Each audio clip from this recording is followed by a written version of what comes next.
Like, I could just try to address the topics, but comment them on myself as well. All right.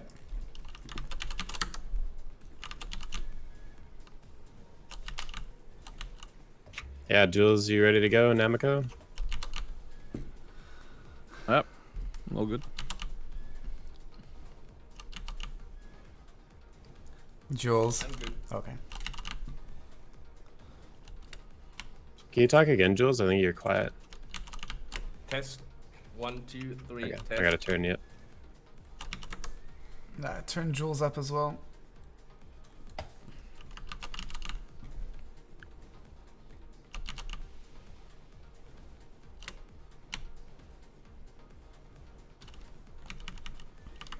Okay, I think I'm good to go if you guys are. Yep. Yep. Yup.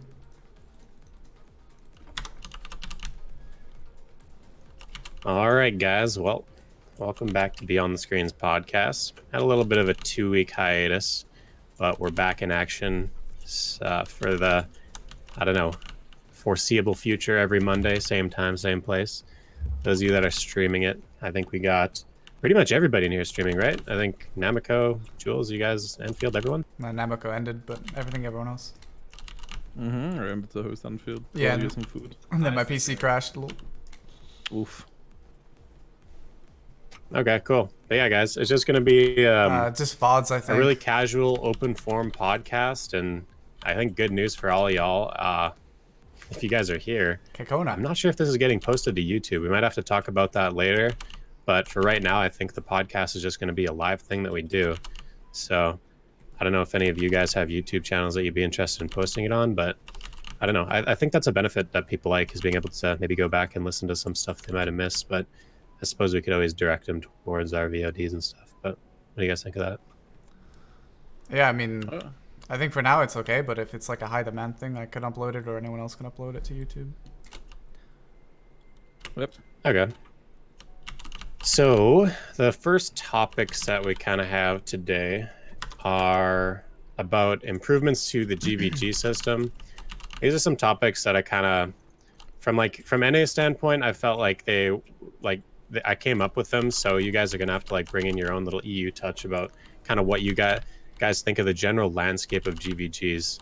Like, do you guys find that in EU you have a lot of GVGs, and like what's kind of the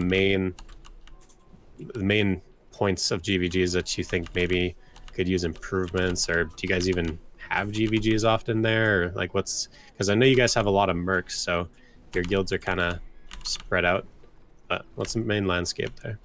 Garmoth basically is where GVGs happen. That's basically Garmoth? the only time. Yeah, we have like the biggest time for like GVG is usually when you kill Garmoth, and then you have like GVG for like an hour, unless it's like pre-arranged with someone else to have a GVG. We don't really have like open, like I know you guys have like Stars End, and like everyone goes there and does like crazy PvP and big guilds, but we don't really have that anymore. We have that, but they're all small scale guilds that do it. Like really uber geared 30-man guilds doing it rather than big 100-man guilds fighting for control. So we don't have like the same super large landscape that NA. We used to, but we don't, not really anymore since enemy disbanded. But we have like, because Sovereign Enemy used to fight, and then Resilience would sometimes fight, and they're gone too. So it's, for the most part, it's just like really small but very, very geared guilds. I would say that like even though bigger guilds are part of GVGs in NA, like they're not as big as you guys might think. Like we probably maybe get 30 people from any guilds for our bigger GVGs, and then it's sometimes just scraps like you guys are talking Potion, about. thanks for the raid, man. Gonna give What Potion were you a gonna shout say, out. Jules? Appreciate that. Do we Thank even you. have any 100-man siege guilds left No, on EU? not I without think mercs. Nope. They are all like 60, they're 70, all yeah. just filling up with a lot of nerds. So you guys have like 60, 70 man guilds, but then they try to like merc out to get their 100? Kinda, yeah. I mean, some guilds are like 20 odd man, 30 odd man, and they just merc like 70 people. Wow. That sounds like a lot of work every single week. That's crazy. I mean, they don't really organize it that much. I mean, a lot of it just comes down to making a shout out that we need mercs, and then people kind of like regulars, you know, so it's like not like unique people every week or whatever. and then that's it. The regular people that like to merc will always find guilds to fight, and then they'll usually go with their friends, and then like oftentimes there'll be a guild that'll be like, hey, we're gonna, you know, go to Serendia or with a ton of people to look for a fight, or we're gonna actually go to Calpheon or something, and then people all go to that guild, and some other people go to other guilds, I guess. But yeah, the establishment isn't really there at the original big guilds that we had. So it kind of sounds like you guys have GVGs every about 3 days, and I feel like that's kind of normal. Like, we definitely have GVGs that happen around Garmoth time, but then it can be more spontaneous. I do think that in terms of like, we're all streamers, and so sometimes GVGs start just because you're streaming. Like, you have somebody that comes out and they're like, okay, I want a PvP, he's on Arsha, whatever. Do you guys find that sometimes as streamers you get people that just kind of show up if you're on Arsha to start some GVGs and stuff, or what's kind of that landscape looking like? I don't know about you guys, but for me, because I'm in, you know, my small casual guild, I don't really have that anymore. It used to happen all the time when I was an enemy. People would automatically come and find my channel, and sometimes GVGs would start from that. But for the most part, we don't really have that. But obviously, you're in Black Rose, so you know you've got people that were more than willing to come hunt you down, so that makes sense. But I don't really have that anymore since enemy, so I don't know if Jules has that with Easy Street, maybe. I know you sometimes have stream snipers and stuff where you get some PvP from that, but I don't know. When I grind, I grind a lot of Munchauns on Asha, and it takes like half an hour, and then entire Munchaum forest, there are people running around randomly and fighting each other, but it's not like that it's not a GVG, you know, it's just like RBF in the Munchaum forest, everyone is just fighting on his own. I never tried to like get my guild in and then start a GVG. It's more like, I don't know, random PvP for 2 hours. I think the last time I was in an open world GVG that was in Leviathan, like in 2017. I think since then I've never been part of any GVG anymore. Except when my friends from Sword Art Online tried to gank my Easy Street guild on Garmoth for 20 minutes until it was over again. Except that, I didn't even know that there are people still GVGing on the... Okay, so it sounds like the state of GVG is pretty stale in EU, and I think it kind of sort of similar in NA. You know, obviously, whenever sort of like any sort of drama happens with Siege, you see kind of an influx of that. But in general, I feel like GVGs are very kind of, they're sparse, and they're fueled by drama and not necessarily people wanting to just come out and have fun and just kind of like PvP. And kind of like what Jules was saying, Mansions used to be kind of a hotspot for them, and now it's sort of shifted to Star's End a little bit more, but it's kind of, you know, Mansion, Star's End is all typical places you would go on Arsha just to see if you could start something. But yeah, do you guys think that you're happy with that? Like, just in terms of small little brawls, or do you guys miss GVGs, or what's sort of your sentiment on that? Yeah, I do. I miss them a lot. GVGs is the most fun content in the game for me. I prefer them over Node Wars or Sieges. But you're right, people feel they need a reason to GVG more. It's harder to set them up, I guess. So, and they're usually, it's kind of like Node Wars and Sieges in a way. I mean, people are more active when there's a story to go with it, like with drama between guilds, you know, especially on Sieges as well. I always remember like the best Sieges I remember were two guilds that really hated each other and had a lot of drama. Oh, those guys are gonna fight. Are you kidding me? Like, it was like a lot to go with that. And obviously for us, the merc system kind of like devalued the sense of guild community, but with GVGs, it's the same. You always, you know, you want to fight those guys that you don't like because they called you a big poo-poo head. And obviously that's a big insult. So like you want to go mess those guys up. You don't really have that all the time in EU because there isn't really the guild identity that we used to have, even with the smaller guilds. And I guess the other problem is that people aren't always on the same grind spots these days. There's so many potential grind spots.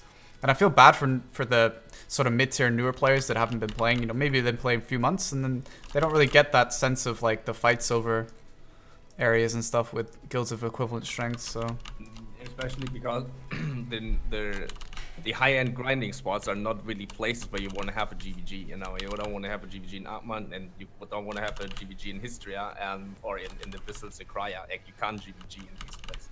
But I think the most important part is what you said first, and what Choice also said, that they have still drama in in A between these guilds. When I remember, like, I love GVGs when I wasn't shot calling for enemy a lot more than sieges and stuff, because there were not these objectives that you'd have to take care of, that TP to X down your base. It was just pure fighting, and you just had to shot call these fights. I love that a lot more. But most of these GVGs started because one of us got ganked by a couple members from Sovereign, and then other people helped, and at the end, yeah, I've had to turn them up a couple times. People here. But you, of course, don't have that if guilds are just fighting with mercs the entire time in sieges, because there's no drama. The mercs don't care. They don't care who wins, maybe because they get some more silver, but mainly they go there for the PvP, and when the fight is over, they just leave. And all that drama that we had between guilds, it's not coming back unless we have, again, big guilds fighting for these castles. And therefore, we don't have GVGs. Like, many changes that we got in the past were really, really bad for the European siege scene. It goes all the way back to that patch where a castle owner were not allowed to attack a second castle, which just locked the two big guilds forever in Medaya and Valencia. The militia system was awful for us, and the war hero system was just the last name to the top. Okay, so definitely seems like maybe some improvements to GVGs could be made, because I remember back in the day, kind of going off what Jules was saying about like some of the larger scale GVGs being in grind spots. Like back in the day, you used to fight over Sausins, you used to fight over Gahas, but it seemed like the meta for a really long time was Histria, Akhmin, and then Sakraya. Finally, we kind of got Star's End, and Star's End kind of livened things up a bit. Now, a lot of times you'd get on Arsha, and then all of a sudden you'd be fighting over a grind spot, and then they bring guildies, you bring guildies, and then it kind of goes back and forth. Do you guys get any of that at Star's End? I mean, Anfield, you kind of mentioned that maybe not too much, but had it happen at all, or? Yeah, it happens. Like I said, but it's between the small scale guilds. So like we have like Devour and Armbros and a couple other guilds they'll always be fighting there on Arsha, Star's End, and it'll be like 10v10 and stuff like that. So it is pretty frequent in terms of those guilds fighting. I'm not so sure about the siege guilds. I think they do show up sometimes. Again, not in like huge numbers, but they do it a little bit. Arsha is weird because it kind of centralizes everyone to one server, which is kind of good and bad. You don't really have people like GVGs rarely form on a random channel. It's like always Arsha pretty much. So I guess it's positive and negative for different reasons. But yeah, I mean, Star's End is kind of a gift in some ways because it's not a group spot, but at least it's an open area. The mobs aren't like super scary. They're kind of strong, but like, you know, you have the beach to fight at, so it's okay. Whereas if you grind in history and you try to fight there, you have to deal with the fact that you can't respawn without using a tier. You know, you can escape now at least, but you have to tier if you want to keep fighting in those spots. So, and Sakraya is the same, so it's just kind of awkward that those systems are in place. When we used to GVG on Pirates and Sausins, it's because 5 people would grind the main spot, and some people would fight in jungle. And then, you know, Sausins will obviously, people grind that 5-man as well, so. And there was some GVGs in Gyfin as well, when that was popular, because they were limited. Everyone wanted a grind spot in Gyfin, and it was the main spot. And so people were like kind of funneled into that spot. And because it was so popular for a while it was still good, you had GVGs often between big guilds there. I remember fighting there a couple times, so. Do you guys think that maybe GVGs are less popular because we did get a Arsha server implementation, so now we actually have an outlet where if people want to go PvP, like if you're just a singular person and you're like, yo, I want to go on PvP, you can just hop on Arsha, you can just flag up, have no consequences. Where in the past, like you guys talk about the glory days of Sausins, all that stuff, you had to GVG, like you had to deck on somebody in order to actually fight them for extended periods of time because of karma. So I think that maybe Arsha kind of is a catalyst of GVGs sort of dying off a little bit. Well, I don't want to blame Arsha because I think in many ways it was hugely positive to add Arsha. But the problem is, a lot of people don't really go to Arsha to specifically grind. They go to look for a PvP. People need to be forced into PvP. When sometimes people were fighting over channels before Arsha was a thing, people would fight for grind spots. because they needed to be on that channel, and guilds would often claim a home channel. Guilds don't really do that as often. I don't know, maybe you guys have home channels, but like it was a big deal, right? That, you know, when people were raiding your home channel and they were grinding your thousands or your pirates or wherever it happened to be, those were yours. And so people would fight more because of that. Whereas people go on Arsha specifically to PvP, and then they go to be left alone on every other channel that exists in the game. I feel maybe people need to be forced. Their hands need to be forced a little bit more. I think there's way too many channels in the game. Way too many. I think people need to be clustered a little bit more, especially at the end game, so that there's more reason to fight over scarcity of resource in terms of the end game grind spots. Yeah, it almost seems like PA is kind of taken the stance where they don't want scarcity of resources, because I mean that's pretty clear with Histria.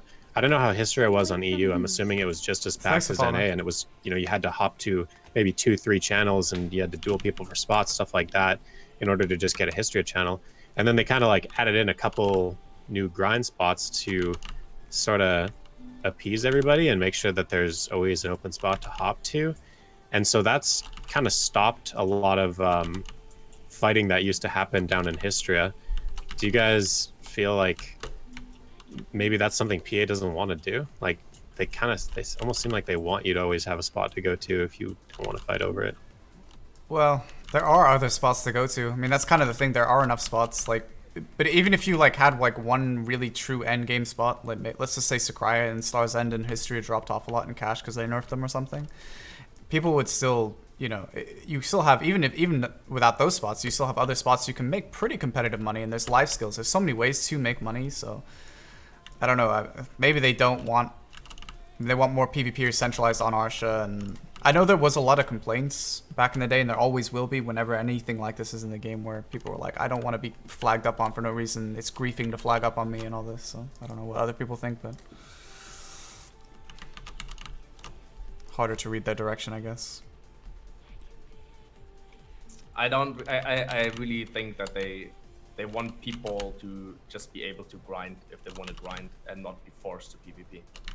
I think they want to really, like, there is and there always was a big part of the community who complained about that. Like, remember all the way back to Sourcens, how mad people got, especially with the 1% experience loss when you got PK'd. How mad people got when they had to PvP, when they had to fight over spots. And I think a lot of people, they just want to, when they make their money via grinding, they just want to go and grind. And I don't really think that PA wants to go back to how BDO was in the beginning, where Pirate Island and Sourcens were just a gigantic war all day long. I don't really think that that's the direction where they're heading with BDO. Yeah, I agree with that too. And it kind of makes sense that less PvP is happening in general, because even though like the only real numbers that we have in terms of BDO population is like Steam charts, and while they stay pretty consistent over time, there's just been so many new grind spots that have been added that, you know, right now, like I was grinding in Sakraya yesterday, I'm grinding in Histria today, I could go to Star's End, I could go to Aukman, any of those places I'm making pretty similar money. And so for me to like be diehard to fight over a spot, it's like there's so many other places you can go to make competitive money. And the fact that all of those grind spots are pretty reasonable in terms of their requirements for entry, especially nowadays with like Deve's Log and Encyclopedia and all that stuff, a lot of players just have options. And so why would they choose to get sweaty over a one particular grind spot and in one particular rotation when there's so many rotations and so many grind spots? But I'm thinking that what do you guys think? Do you necessarily mind that? Like, do you guys wish that there was, so Anfield, you kind of already expressed that you wish there was less channels, but do you apparently, like, you want that, you want to fight over your stuff, you want to have scarcity, but what do you guys think, Jules, Namiko? Do you guys like that, or do you kind of like what it's like right now? I think it kind of depends on the player base right now. Like, I think one big change, if you look at the past to now, is that people nowadays need some sort of incentive to PvP and stuff like that. Whereas like back in the day, it was more of you would PvP for the sake of PvPing. So I don't know if it's completely PA's like pushing it a certain direction, or if it's more so that the player like mindset has also changed. So personally, I think The only like problems I have is that when it comes to like big kind of like PvP and stuff like that, just in general, like encountering PvP with people, I kind of miss it, and you kind of have to go like looking for it, whereas before it was like always presented to you. But again, that could be down to the player base right now, because obviously we have less players, or maybe just the people's mindset. So. What do you think, Jules? The player's mindset hasn't really changed. I just think that back in the days, we had that incentive, because as you said, when we wanted to grind Sorsons, we needed to fight for our spot, and which often meant we have a home channel with our guild, and we have to defend that, because if we allow another guild to grind on our home channel, they will come back, and we can't grind anymore. Or as just an incentive that we have, two guilds have some beef over sieges, and the incentive is just to fuck the other guild up. You know, people always need that incentive, but it's just not there when you have so many different grinding spots, and especially if look at the Wizards of Cry. It's an awesome grinding spot. It's so gigantic. It's so big. On EU, sometimes even on Asha, there's no one grinding there, and that's why the incentive is missing. I have my hopes up high for if we ever get a new region, that region has like some kind of like really valuable grinding spots, party grinding spots in the area where you really want to fight, not like Mirror Mock, and that incentive just goes back. That's not the answer. Channels. But it will probably. We're talking about GVGs, not fighting. Also, right, way too many channels for the player base at the moment to really get open for PvP and to force people to GVG and fight over grinding spots. Because you can just, but at the moment you can just hop channel on, it doesn't matter history at Agmon, you just hop channel and you almost always get a grinding spot. Yeah, and I think we talked about that like in previous podcasts about there being too many nodes, and that sort of makes sense too with GVGs. Like there's so many channels that, you know, with the player base right now just having options of grind spots and so many channels, like they don't need to do that fighting over stuff unless they're very dead set on one particular channel. And that's what I remember back in the day. I think, Anfield, you mentioned like there used to be a lot of guilds that had home channels, and they were diehard for that channel because it's like, this is my channel, this is where I always grind, there's somebody there, you're going to scrap over it, you're going to scrap for 2 hours if you have to. And so we really only have like it's not relevant if we're talking about GVGs. You're talking about a bandit, so this is flagging. Kind of are diehards for their home channel. Other guilds are pretty flexible. They're just like, all right, we're just gonna not right now, jump off this channel and go somewhere else. Usually, yes, down to it. Not right now. But at the end of the day, I think the reason that GVGs are less prominent nowadays is there used to be that incentive. You used to like get the grind spot. They were scarce. They were good. There was only a few spots. There's really no incentive now for GVGing. So what do you guys think of like some type of an overhaul of maybe rewards for participating in GVGs based on how many kills you get, or you know how, I don't know, something that just like gets people out there that wants a GVG. I don't know. I think one thing they could try, because I'm very hesitant to adding kind of rewards that could be easily exploited in a way, but maybe they could allow a guild to actually claim a channel, reduce the amount of channels, allow a guild to claim a channel, and then if they grind on that channel, they get a small drop boost increase, like 5-10% or something. So other guilds will also claim that channel, and then they end up fighting for different grind spots because they need to. If they want to grind, you know, guilds specifically will be funneled to one grind spot, and then they might actually fight, but I don't know. Didn't you mention like 2 weeks ago, Anfield, didn't you have the idea with guild quests? Oh, yeah, my fake patch notes. You need to kill really a lot of mobs, and like guilds need to, like the guild quest like spawns on one channel, and multiple guilds can claim it. Or whatever guild kills is the first one to kill, I don't know, the 20,000 mobs gets the reward. So that multiple guilds go there and fight over the mobs. That's, I think, a pretty good idea. Yeah, that was a revamp for the guild quest system to make it more interesting, was to present the same guild quest to multiple guilds, and all those guilds can be warred, regardless of like normal. Some guilds can't be warred, obviously, as you know, due to different mechanics. So the mechanic was to allow any guild to be warred that accepts the guild quest, and during the process of the guild quest, they would have increased drop rate on those mobs that the guild quest is for. So It was just to like incentivize GVGs in that way, but I don't know if it would work, but it was just a suggestion. I think it kind of might, because if you think about the past as well, people used to fight over spots because they were doing guild quests. So, yeah, that could be a really good idea. Just on the back of that, just a quick side note. What about the reduction of wartime too? Yeah. Let's say, for example, that kind of stuff. It'd be very hard if you declare war in 15 minutes. You can sometimes get the quest done. Yeah, in the patch notes that I made it so it was a 5-minute wartime, and also I extended the amount of wars you could have at any one time. Nice. So, yeah. I feel like sometimes you declare a war and the person's almost gone before the war comes up. Yeah, 15 minutes is far too long. It always has been. Yeah.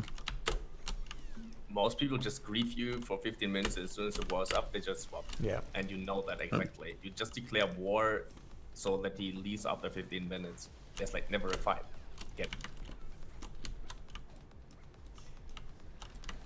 And like, so the idea that I had too, like, I really like that guild quest idea.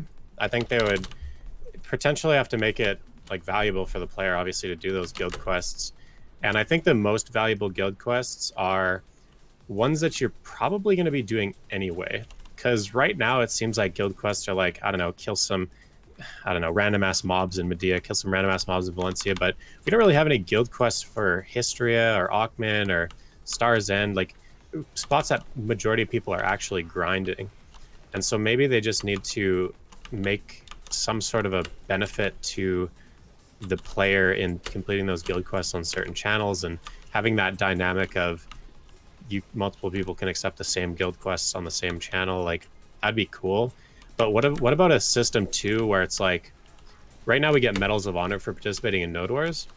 What if they made it where, say you get X amount of kills and you can get like 1 medal, and it always comes back to the problem, I guess, of people being able to abuse that. But maybe if you did KD, but yeah, I don't know. I mean, even then they could still funnel it to one person specifically if they wanted to do it that way. It's always hard to, like, that's the same with like the bandit system. There's lots of cool stuff you could do with the bandit system.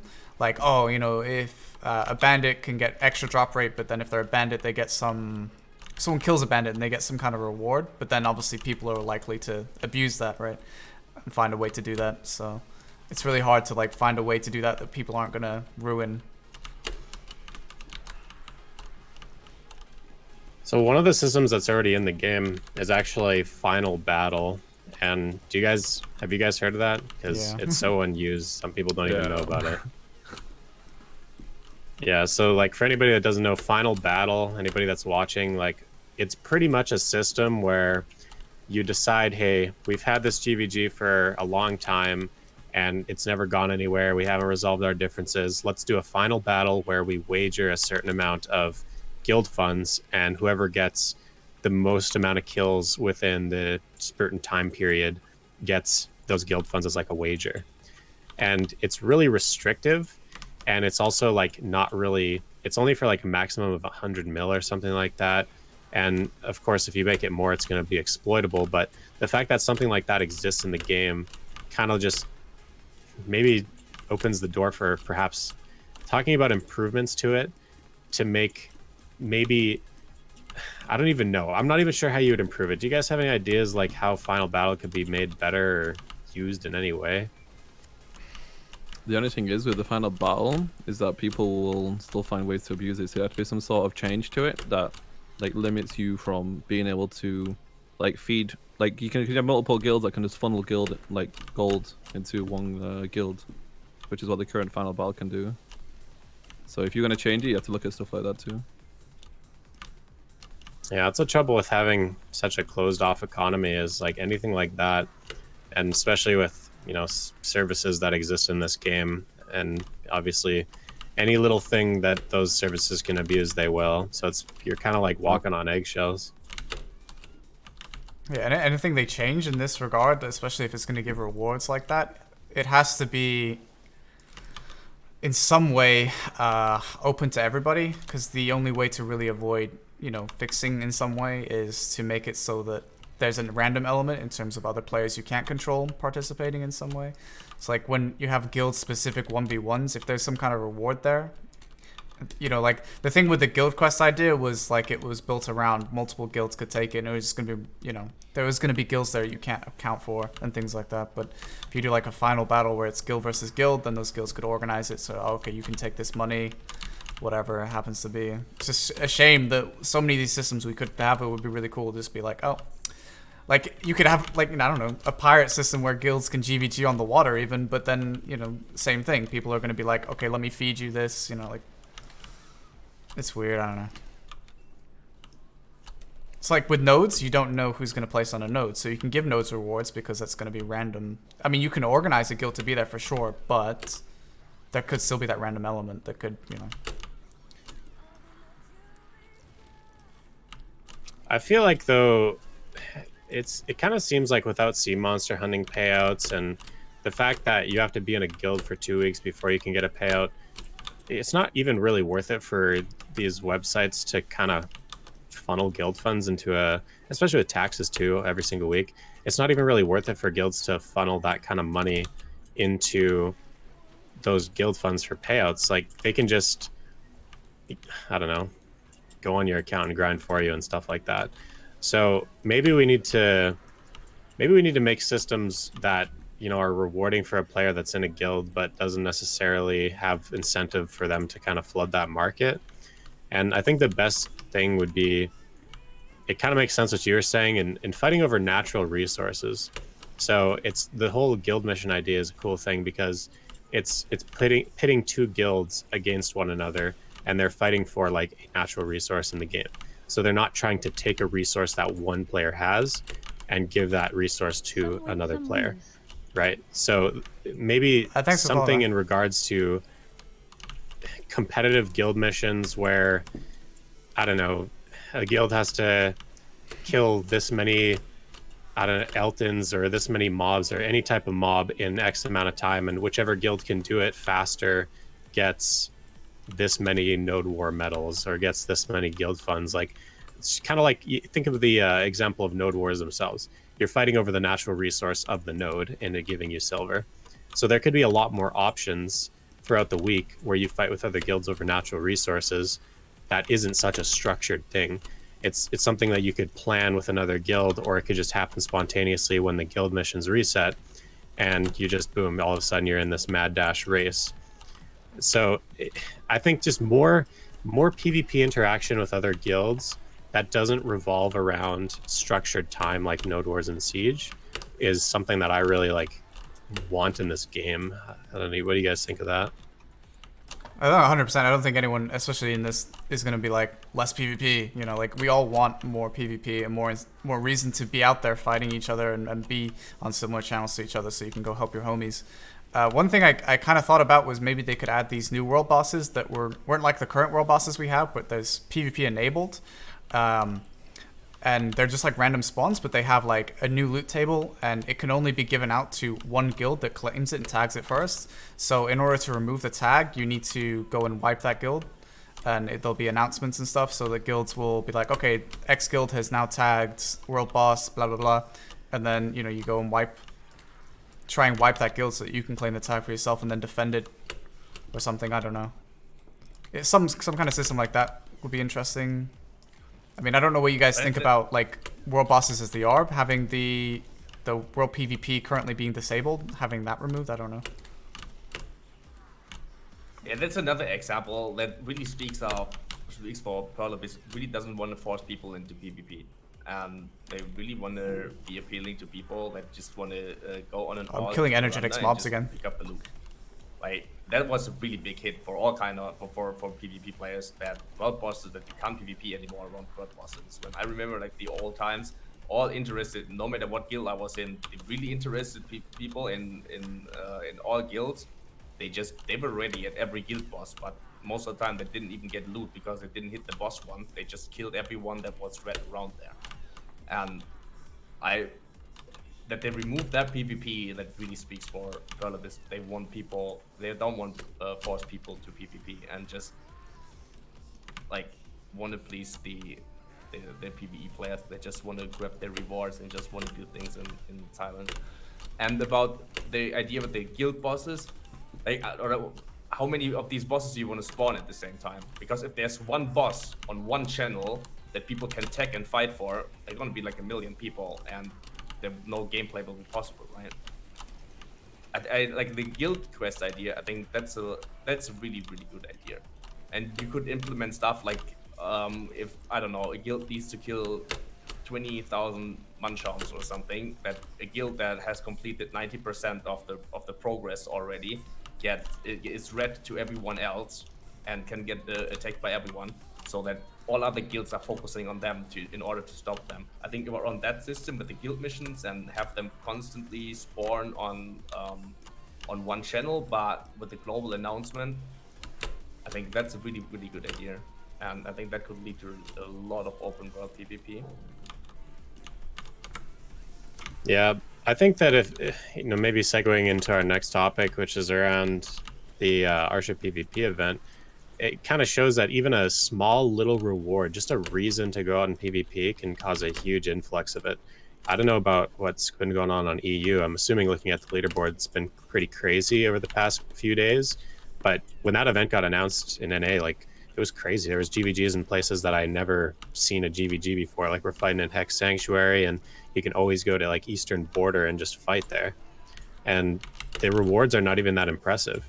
You get a 30-minute stone that you're going to use for, a quarter of one siege, and then you get some skin that only lasts 30 days. It's not huge, but it's just like any incentive, any leaderboard, like any reason to go out there and just brawl. People are like yearning for that, Yeah, especially because 90% of people that go and PvP there, they know exactly that they have nothing to do with the reward at the end. They will never be on top of the leaderboard, and still win. Yeah, exactly. Yeah. It's just that people know there's something happening, something's going on. Oh yeah, I don't want to miss that. I want to be part of that Airship tournament and so on.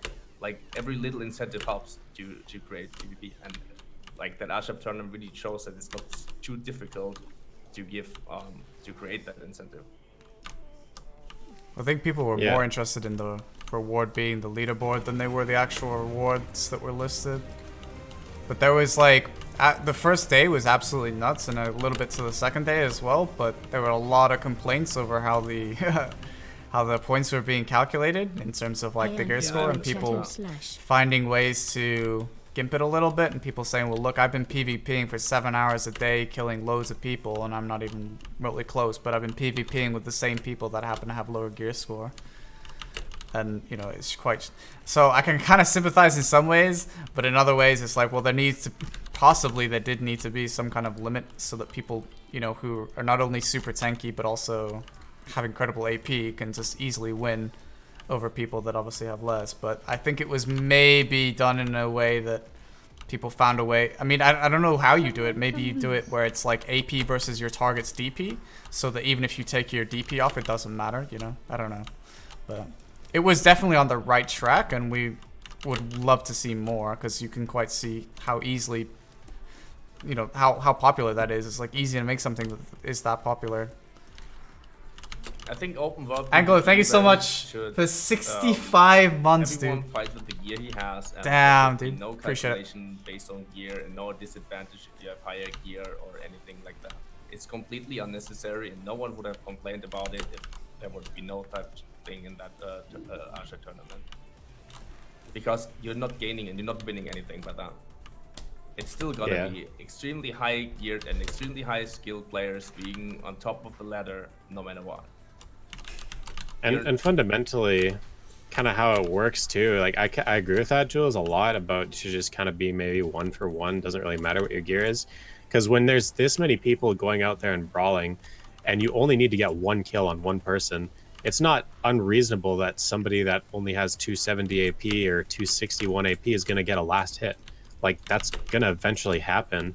And if anything, it gives people more incentive to be like, hey, this tournament is coming up here.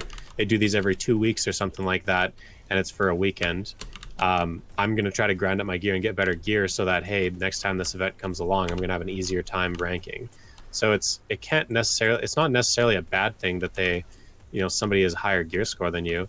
And it definitely prevents some players from even participating in it, because they know that, hey, if I really want to be competitive, I need to walk in there with 270 AP and all my armor off, and that's just like kind of anti-fun.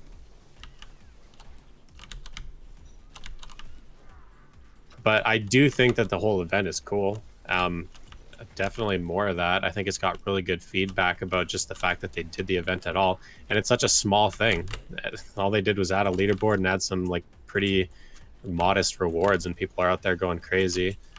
The only thing I would love to see, and maybe we could talk about this more, is like the duration. 2 weeks, that seems like a long time. What do you guys think? Yeah, I thought the same when I saw that. Like, I don't really get why it's 2 weeks. Like, it should be like a good time would be Wednesday after maintenance. It starts and it ends Sunday midnight. Like, and that's 5 days of PvP of that event. 2 weeks is way. Yeah, definitely. What do you think, Anfield? The duration, yeah, it was too long. I mean, they could have even done it for a certain time period. So you can't be on at like 4 in the morning trying to do it, and so people don't. I don't want to say get burnt out, but like if you're constantly hunting for new kills all the time and you've been PvPing for a long time and you're seeing the same faces, you know, I don't know. But I'm not sure if that would have been good. But I do think the days itself were too long. 2 weeks was too long. Leaf, thanks for the follow, man. Yeah, you guys are saying that your first couple of days were pretty crazy, and that's sort of the same thing that happened on NA, and that just sort of fizzled out a little bit. There's still fighting that happens, but it's a lot of the people that were going after the rankings and were going pretty hardcore at it. They're the ones that are kind of already gotten all the kills and everybody. Like, pretty much you're seeing sort of similar faces, and they're now like kind of, instead of just brawling at one spot, they're starting to go to different grind spots and hunting down the people that are not necessarily just showing up for the fight, but are just trying to take advantage of Airship buff.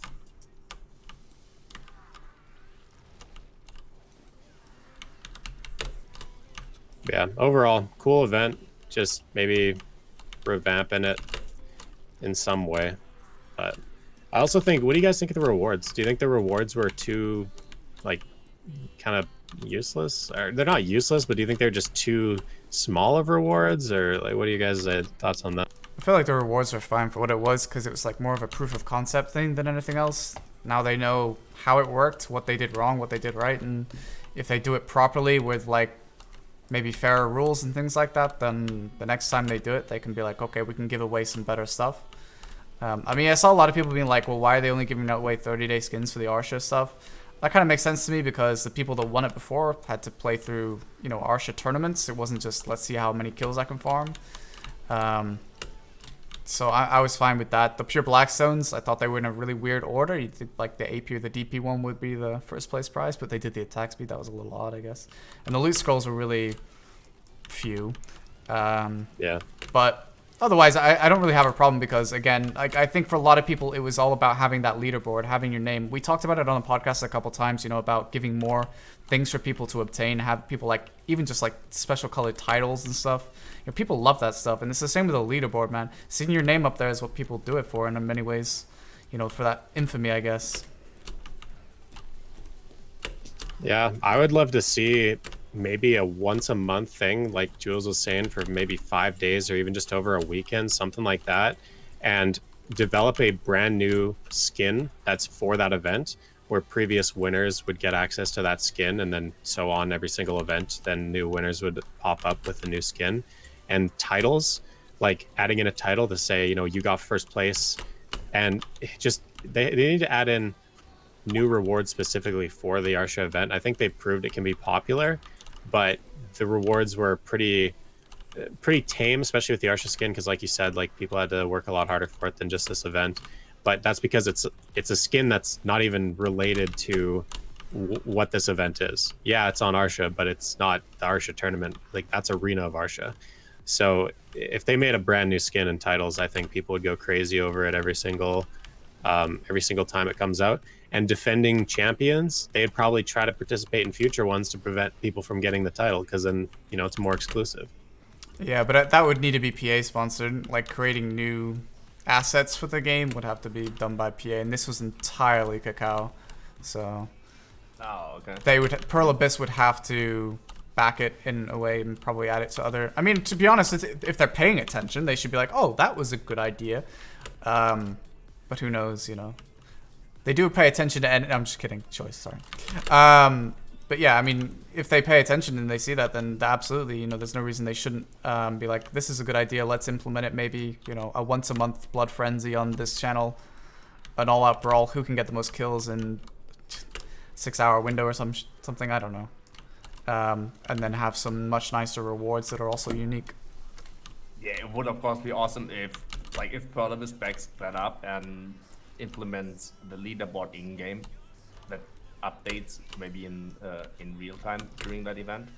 And I also thought about titles as a reward, and there should be like, I thought about the title for each class, for the winner, like the highest points of each class, and of course the title for the overall winner. And if you make it the monthly tournament, you only have that title for 1 month, and then the next month, yeah, you either defend it or it goes to someone else and you can't use it anymore. Like, it's not permanent, it's just a title that you, like, you're the current, I don't know, best ranger of EU. You have that shiny title, and when the next time when that tournament ends, the title gets to the ranger that gets the most points. Then I think these kind of rewards are a lot better than just handing out loot scrolls or something, because yeah, I don't know, What no one class? plays so much PvP just for a couple loot scrolls or anything. People go there for the PvP, and I think a shiny title would be a much better reward than loot scrolls or a pure redstone or something. Yeah, like look at Stormtrooper and Ultimate Weapon and stuff like that. Like, people love to like brag with anything like that when it comes to titles. So something that's like really exclusive, and it's like people who won the Arsha tournament have like the greatest like ninja or something like that, if I remember the title. And they get a nice So like aura. anything like that. Yeah, anything like that people love to like brag about, because it's not like anything that changes the like style of the game. It's just, I'm better than you in a PvP game. So It's not specifically related to the rewards, and also not specifically Arsha, but also it does apply to this tournament. What do you guys think about like ghillie suits being removed overall? I think I have 2 ghillie suits, and I would be happy if they were just costumes. I think these PvP events would be far cooler if people weren't layered in ghillie suits all the time. Yeah, I 100% agree on that. yeah, I mean, I have ghillie and I would give it up, especially in stuff like RBF. Yeah. Well, I mean, you can still use ghillie suits in Node Wars in Korea. Really? Yeah. Wait, what? Yeah. Wow. That must be so cancer. What the heck? Yeah. Another thing they do have, which that's not a positive thing, but they do have another positive thing, and it's mentioned in the topics. I don't want to get to it, but they actually do have that extra HP boost when they do Node Wars and Sieges. Interesting. Which why I don't know why. That's a long thing too. They've had that a long time, like a long time. They've had that. Some win, some lose. How much HP is it? Do you know that? I think it's 1,000, but I can't remember for sure. That's a lot. Yeah. 1,000 is a lot. In my little fake patch notes, I did 1,000 for Siege. Or sorry, 1,000 for Node Wars and 1,500 for Siege bonus, and then I also added a small DP bonus only during Node Wars and Sieges. Because I think it does actually help when there's all this AP and damage going around and AoEs and stuff. So it'd be nicer if people were a little bit tanky during those specific instances. But the ghillie suit thing, I don't know. Like, when I was fighting on Arsha, it was just like, you couldn't see, basically nobody, you can see their names or anything. And some classes are way worse than others with ghillie suits. I mean, trying to track a Sork or even like a DK or a Tamer or anything like that, like trying to catch that with a ghillie suit on, it's really annoying. No class is worse than Sork with the ghillie suit. Yeah, classes that like phase in and out of existence through like ninja, or it's like losing track of that is much tougher, especially that when you have like, it's much easier to lose track of them, especially when they have the ghillie, because their name tags, at least when they go invisible, still stay above their head, right?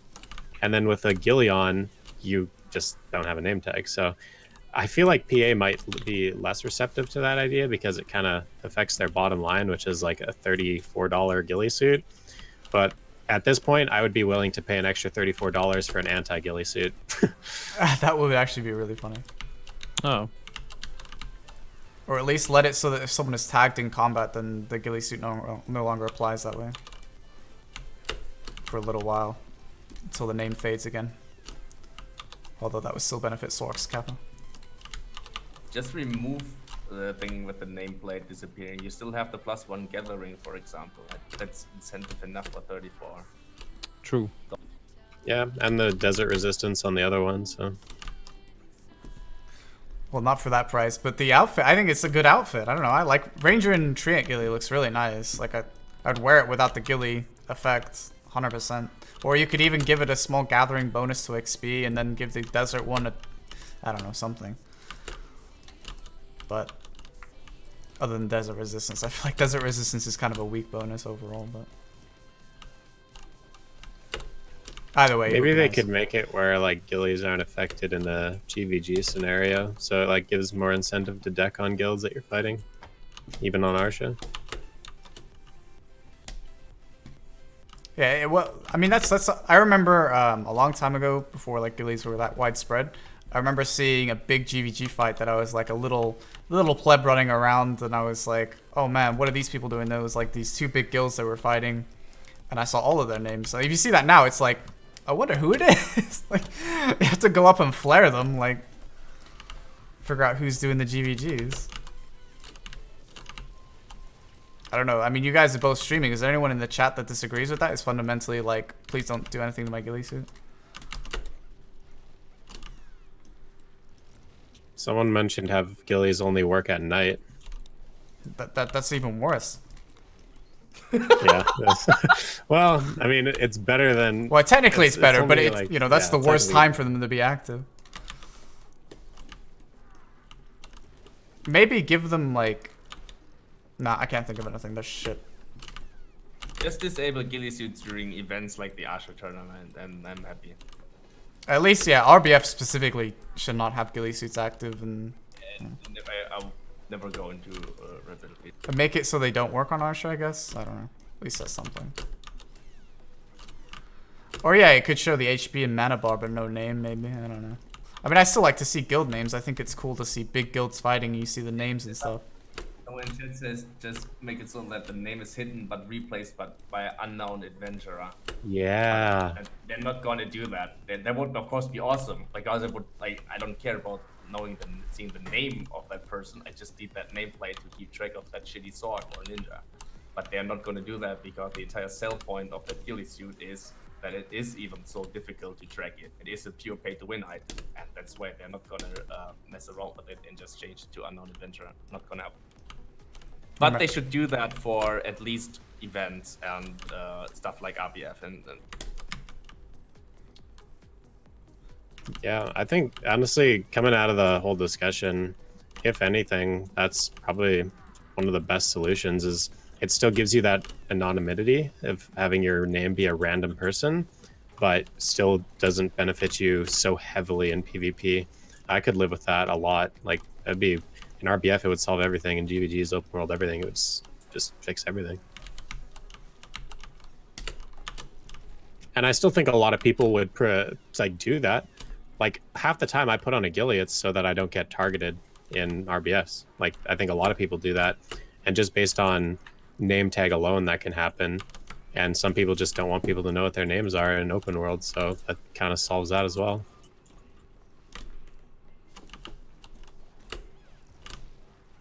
Okay, so is there anything else PvP oriented that you guys wanted to discuss, or should we move into some other topic? All right, I'll take the silence as move on. So the next thing we're going to talk about is the new class. So are you guys all kind of pervy to what's going on? Pervy, yes, absolutely. Yeah? All right, well, yeah, everybody loved that, I'm sure. But yeah, so basically, if you guys don't know, anybody watching the stream, stuff like that, new class was announced by Pearl Abyss. It's called Guardian. They released a little bit of a kind of a story type of situation about her background in a way. And then they also showed a picture of the class. It has a shield. It's got an axe. It's a female that has like a bear skin on her back. She looks like a badass. And what are your guys' initial thoughts of the class? What do you think? I'm really excited. I think it's really funny too, because like she's like the quintessential like female MMO character where like she's got no armor. I mean, she looks totally badass, but like she's got no armor in any significant area, which is kind of amusing.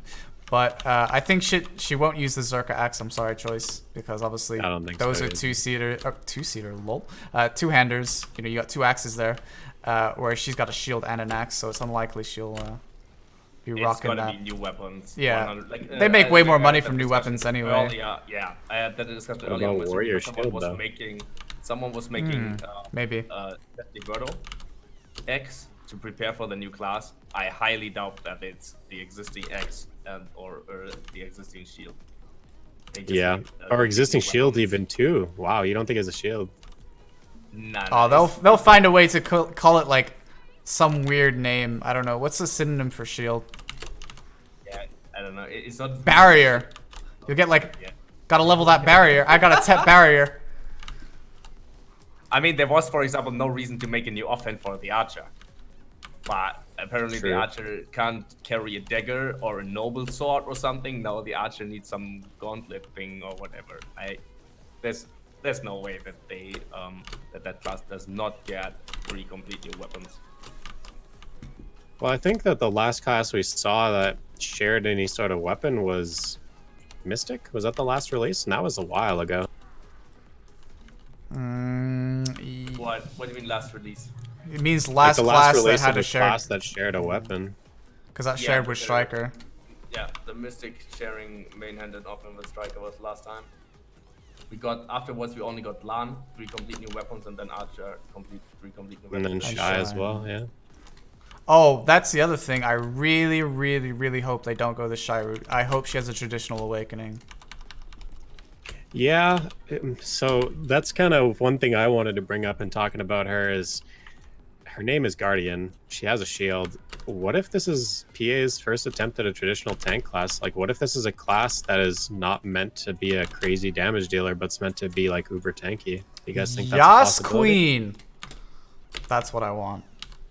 Although I'm a little worried that we get Mystic 2.0, like tanky but gets its damage. But no, like if they like do a proper tank class, that would be really cool. Its PvP damage would be minor in comparison, but is actually significantly tankier in a way that's noticeable and acceptable because the class is less damage, right? You don't get mad about it because the class doesn't do that much damage, but yes, it's very tanky. That would be so cool for both PvE and PvP. It opens up the possibilities of a Holy Trinity setup that they can lean towards for this dungeons they talked about before. In the developer post, I think it's definitely 100% something. Or even if they do it like so that like its succession is quite damaging, but then its awakening allows you to play tankier, right? So that you could play succession and you could play a tankier version of the Guardian, but then you know its normal awakening and pre-awakening together in normal circumstances would be a tanky class or something like that. I just hope there's more substance to it. The last 2 classes that released, Shy and Archer. I mean, Shy is not obviously your traditional class, but there wasn't really much like in-depth like skill-based. Don't listen to Sophie PA if you're listening. Like, if you look at classes like Sork and classes like Ninja and Kuno and like Valkyrie, for example, they have all these really complex like combos and like cancels and stuff like that. But we haven't really had a class like that in quite a while. So I'm just worried if they take this class and dumb it down like the other classes that have been released in the game. That's like my only concern about it. Some people might want to play a tank. We don't have a proper tank in this game. We have so many DPS classes. You're really going to begrudge people? Extremely easy to play class, same as Archer. Every class we got so far was every new class we got so far was easier to play than the one before. Like just the difference between Mystic, like how long do you need to be able to duel properly on Mystic? Like as an experienced BDO player, 20 minutes, but even an experienced BDO player that had never played Sork before, like especially the Sork a couple patches ago. What? There's content for tanks? What do you mean? You needed a couple hours to learn all these cancels and stuff. Literally, you could tank in PvP. Lan was even actually be a defensive front line that actually works. And we don't need to talk about how the difficulty of an Archer. And I think that class is just going to be even easier. They're not gonna, I think that too. gonna swap away from that. Yeah, the easier classes work for this whole idea of them making things more portable to console as well. The harder you make the class, more mechanically intense, the more the more advantageous it would be to have a keyboard rather than a console controller. So the easier it is to play, the easier it is to play it on a console, I guess. It's probably much easier to balance that type of a class too for creating it sake. Yeah, the more difficult cancels, sorry Jules, the more difficult cancels and complex mechanics you have, the more likely you open yourselves up to weird bugs that can crop up in classes. Go ahead, Jules. Yeah. I didn't think about it before, but I'm not sure if it was Namiko or who said that. It's actually a really good idea that the class won't have a traditional awakening, but just like some kind of an awakening weapon that is like because the succession classes you need an awakening weapon because that's how your damage is calculated. Maybe that Guardian class is just going to have some kind of a trinket as well for the awakening slot, so you need to enhance that. No, I said the opposite. I wanted it to have a traditional awakening, but the awakening would be like. My bad. I meant it's a good idea in the sense that it's highly likely that they are doing it. Like I haven't thought about it, but it's actually like that's really a possibility. If it's good or not, that wasn't my point. But it's really, like they're releasing all the succession classes now. What if they just make that new class a succession class and don't even give it an awakening? That's actually a very good idea. Still not what I was saying. Yeah, it's a possibility that that's happening. I hope not, though. I would be really disappointed if they go the shy route. I would really like it to have a traditional awakening, and then have the succession be a different playstyle for the class, like completely different. Like one's DPS, one's tanking oriented. That's what I would want for the class.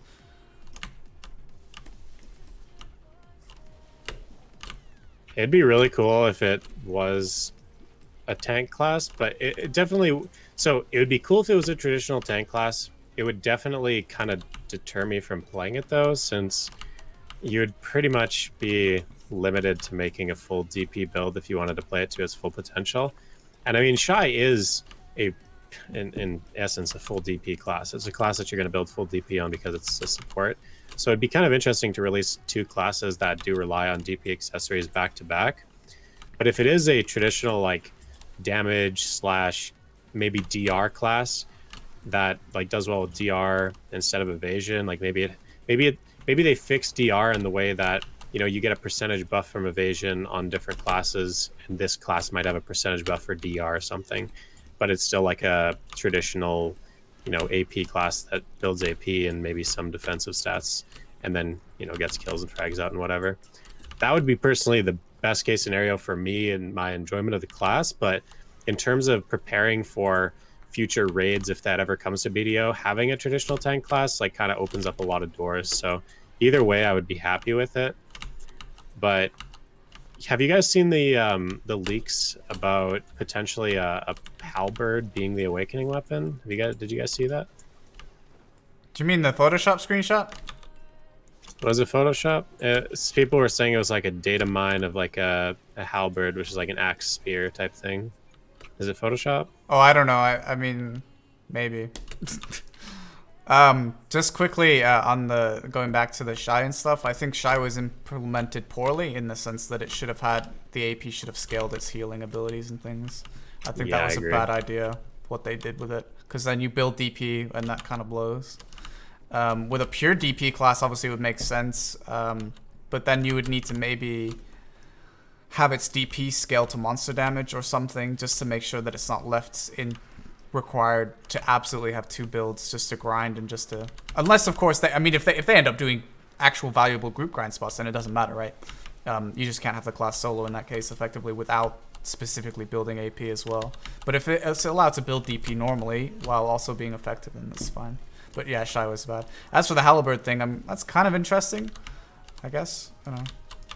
Yeah, kind of like a two-handed poleaxe. That's just that was like day one of when the class got announced. Like someone data mined this weapon that I don't think we've ever seen in the game. I don't think any NPCs have it, or if they do, it's kind of like forest or Foduses. I think they have some poleaxe type situations there.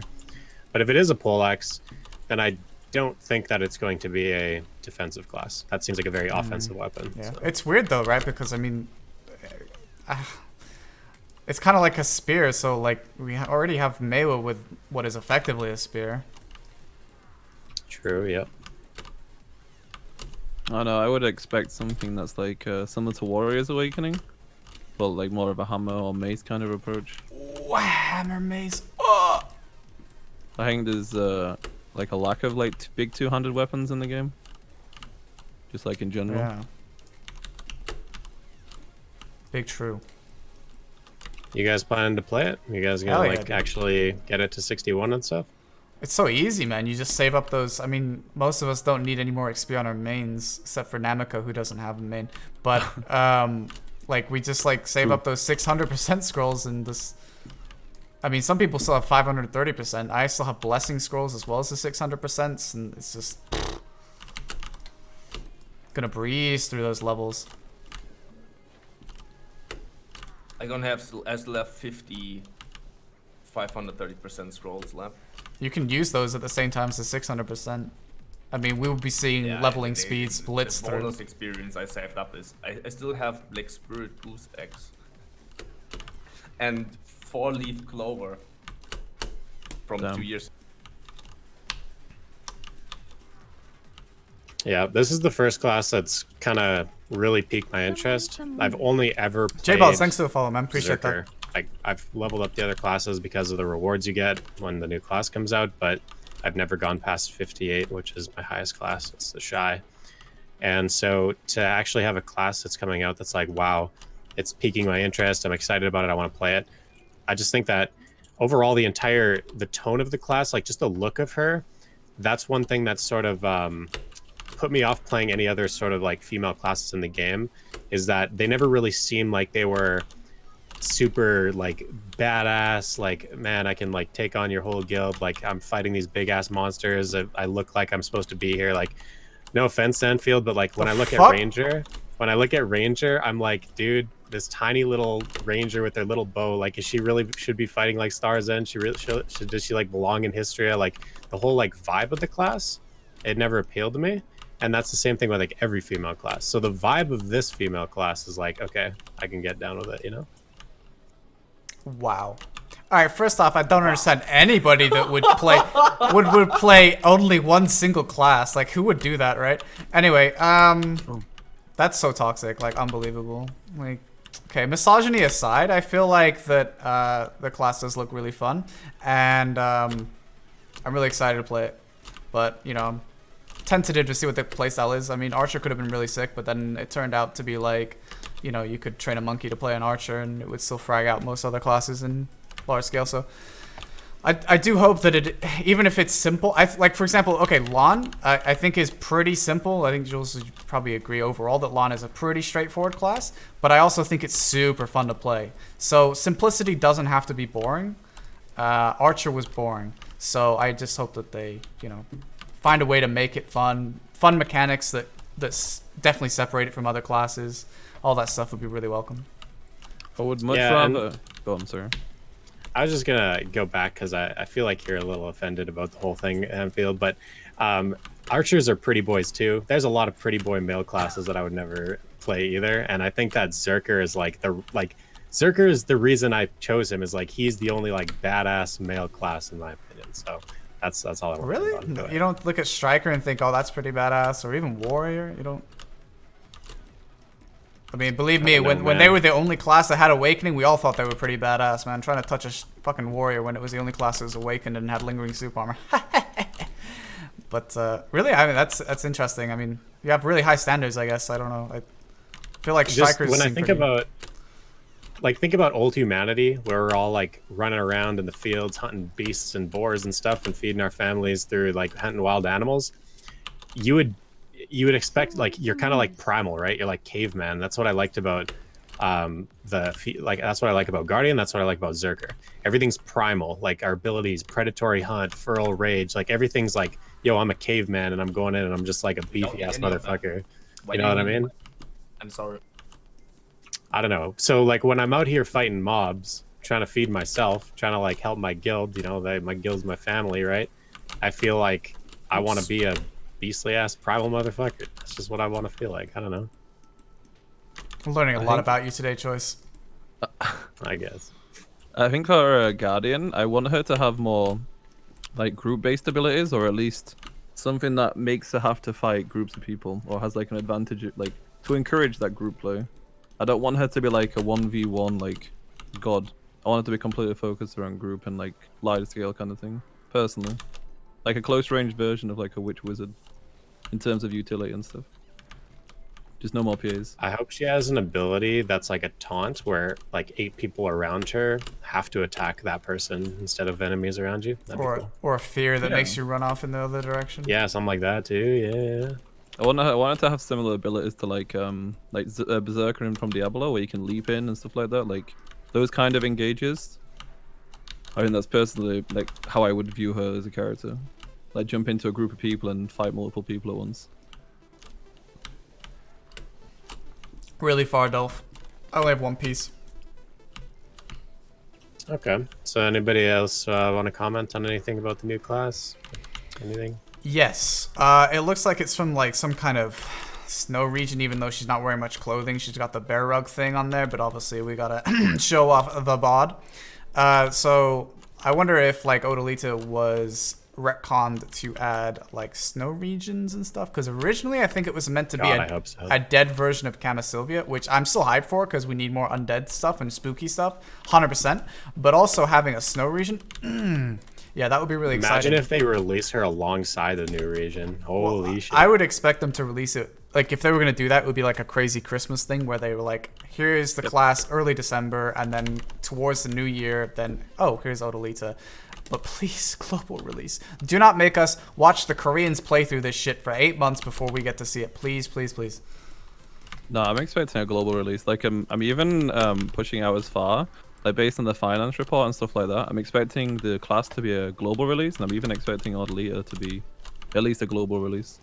Like because obviously they're not in the brightest like light with their like investors or stockholders right now, so they basically outlined to them that the class and the next region focus is going to be one to bring back players and stuff like that. So with the information we've already received on the class itself, I'm expecting the class to at least be a global release, but I'm actually expecting Odalita to be a global release too.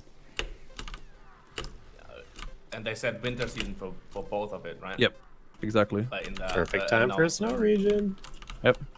The snow in this game is really cool. It could be a really, really good bounce back for the game if they release a new region that is hopefully not like Drigan, but really a new region with a lot of new stuff, and a region even for like high-end grinding and so on, and the new class at the same time.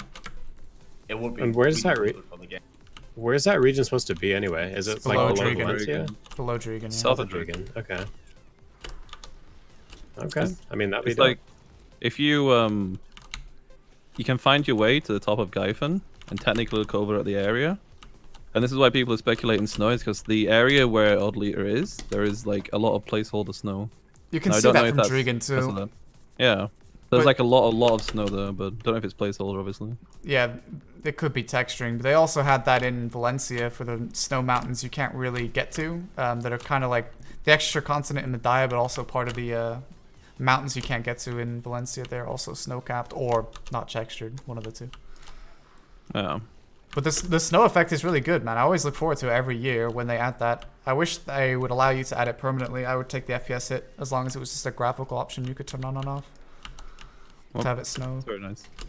Yeah, it's well done. So a whole region like that would be really fun. You know, they could do something like they did with Valencia with the, you know, hyperthermia and stuff like that, and the debuffs. They could do that. Frostbite or something. Add a new ghillie. I mean, I would probably swipe that though. So. Hell yeah. I'd probably swipe that straight away, dude. But I think this is a good opportunity for PA to bounce back, especially because it's. I mean, it's. You'd be blind to not see like the lack of players recently. Like it's obviously not hemorrhaging players anymore, I would say, but definitely like nowhere near as what it used to be. But I think something like a new class, a new region at the same time is going to bring people obviously more back into it. 'Cause I mean, right now I think they're going down a good direction with stuff like PvP events and as long as they continue to focus on the areas of the game that need focusing on. It's and okay, then we're obviously okay. The next few patches that come and the successions and stuff like that, and we start getting stuff like Ash Forest, I think the new class and the new region released at the same time would be really good for the sorry game. for having no time anymore to come. Yeah, I agree with that a lot. That'd be really cool. Moroki, thanks so much But for even 5 if they months, came man. out Don't with worry a new about it, dude. class and then, Hope you're doing okay. you know, a few weeks later they came out with a region, I'd be fine with that. Yeah, thanks, man. The only thing Way I better fear name. is, like, since KR is so far ahead of us right now, I just really, really, really don't want to see them come out with a new region in KR and then we know everything about it when it drops in NA. And then that sense of discovery is just completely gone. Yeah, I think that's one of the big issues. Like, you find out all the best items, best grind spots, how much money everything is. You don't get to really discover, like, grinding the areas yourself and be like, oh, is this worth and stuff like that. Like, because you get all the information given to you because it's so long. The sense of wonder is definitely gone. Yeah. Yep. I mean, day one of Abyssal, we already knew main rotation, we knew statue, we knew Sportal, like we knew all the best for like go counterclockwise, clockwise. Like we've been watching it for months in KR. I don't know. Just that mystery needs to be there. Especially if it's a snowy region. I would hate to have a snowy region in KR and for us not to have access to it. I mean, we don't even have Ash. How long have they had that? 3 months? I mean, yes, obviously, you know, you need a lot of gear, but there are people geared enough to do it. There's no reason to hold it back. I think it's more like the point that we don't have it yet, so we're still behind KR. I think any kind of like even if it's not like if we can't access it in regards to if our average gear isn't like available for that area, I think still having it available to look at it on the map and be like, you know, the new next To now in aim the game. for, yeah. Yeah, exactly.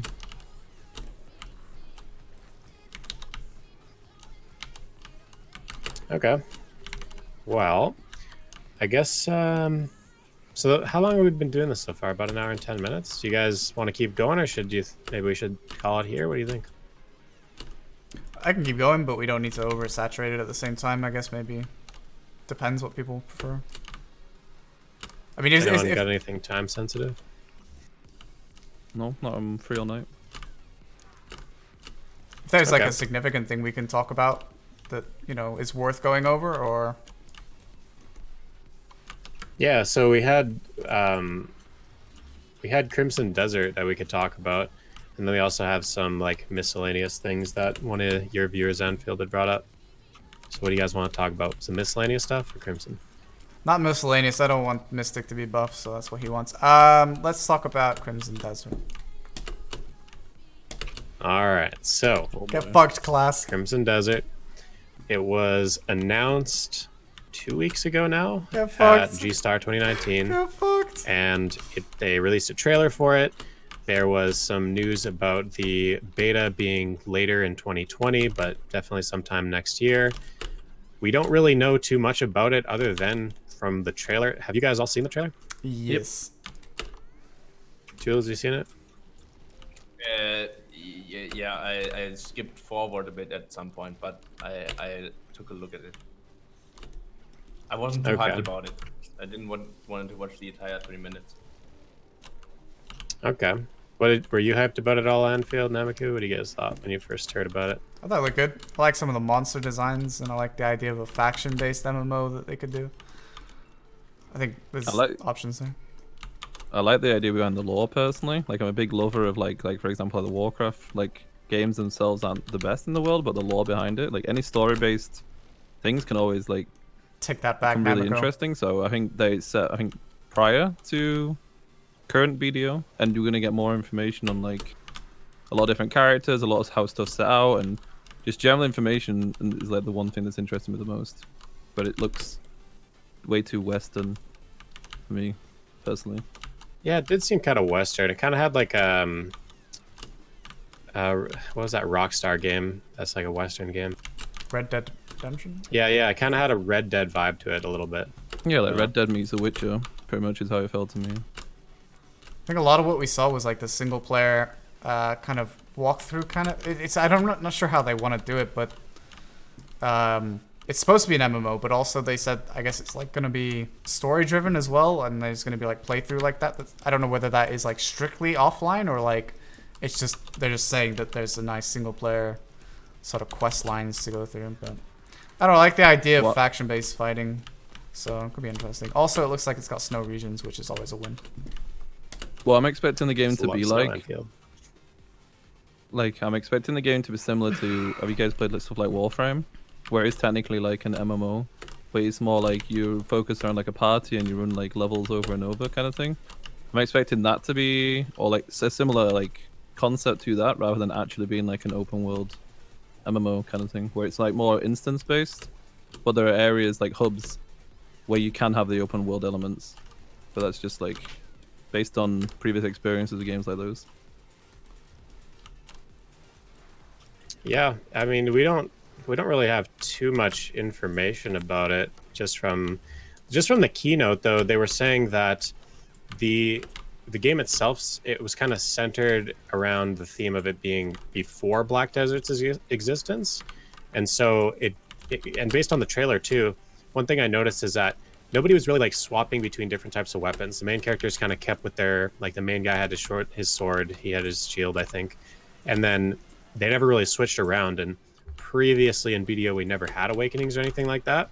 So I'm wondering if we're going to see a combat style that's only like one stance, and even though it's action combat, maybe not quite as difficult to play as BDO in some regards, of having so many different abilities and having so many different like classes and stances and stuff like that. And now we're getting succession, so it seems like it's going to be a more simple combat system. That's kind of what I got. What do you guys think? Yeah, probably. I mean, obviously they scrapped the idea of it being a prequel to BDO. It just kept the name, which is funny because obviously there's a private server with the same name, so that was always amusing. But it's probably likely that they go with a simple. I mean, if you guys have played like the Shadow Arena, like it's less.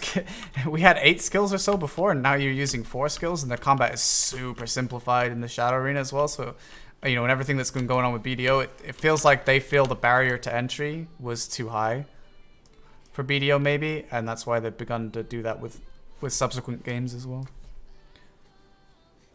Yeah, I think so too. Yeah, that makes a lot of sense, especially with that Shadow Arena thing. You're right. There used to be a lot more abilities. But yeah, in terms of the actual game itself, one thing that I got to kind of know while I was there is talking to like one of the main project managers.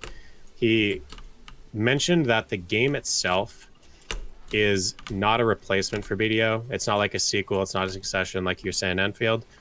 And a lot of the elements that are like in BDO are probably not or may not exist in Crimson itself. And they want the games to run alongside one another.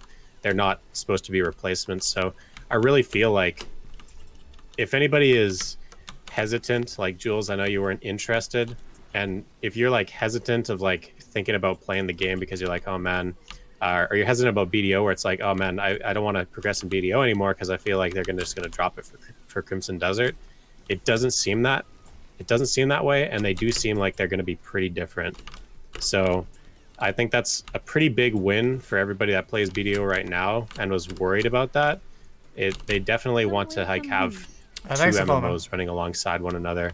And just because Crimson Desert's going to be out doesn't mean that like development for BDO is going to stop either. So that's pretty good news for everybody in the BDO community. I mean, even if it was going to be like a replacement for BDO, like it's clearly very far from ready. All we have is a trailer. There wasn't no you couldn't play it. There was no play test or anything like that, right? So you could play Shadow Arena. That's ready almost to go. But you know these kind of MMOs, especially when it was announced so late that they were even working on it, they can take many years to develop, and usually they release them. I mean, it may not be the case, but usually they release them in Korea, and it's more than a year before they get released to Western audiences as well. So.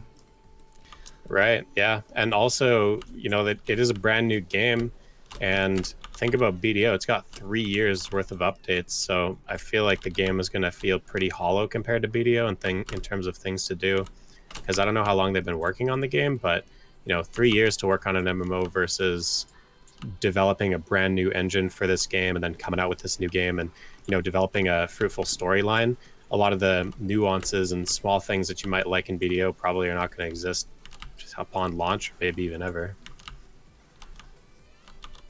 I mean, I got told that the Korean player base reacted very negatively to the announcement of Crimson Desert, because of how it is. Stalking me. Like in regards to, it's not really a This Mystic 3 game, and it's their new flagship, as far as like they're aware, if I recall correctly. So that's gonna be interesting to see how KR take to it over the next like year or so when in development. Yeah, that was something that I noticed as well. If you looked at like Hurlbus stock, it was kind of going up as the time was drawing closer to the announcements, and then it sort of took a little bit of a dip after the announcements. So the overall reaction seemed pretty. I don't know. It was exciting for a lot of people, and then negative for other people that I think were worried about it being BDO's replacement. But they definitely could have made that a lot more clear that they're not replacements, and then calling it their new flagship MMO obviously didn't help either, right? Exactly.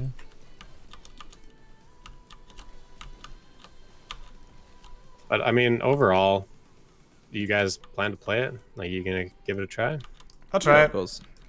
I want to know about the story. I want to know, like, maybe there'll be Easter eggs inside it that like connects to current BDO and stuff like that. It's right behind me on the minimap. I'm not gonna play it. Jules, you're so diehard, man. I feel like BDO has been.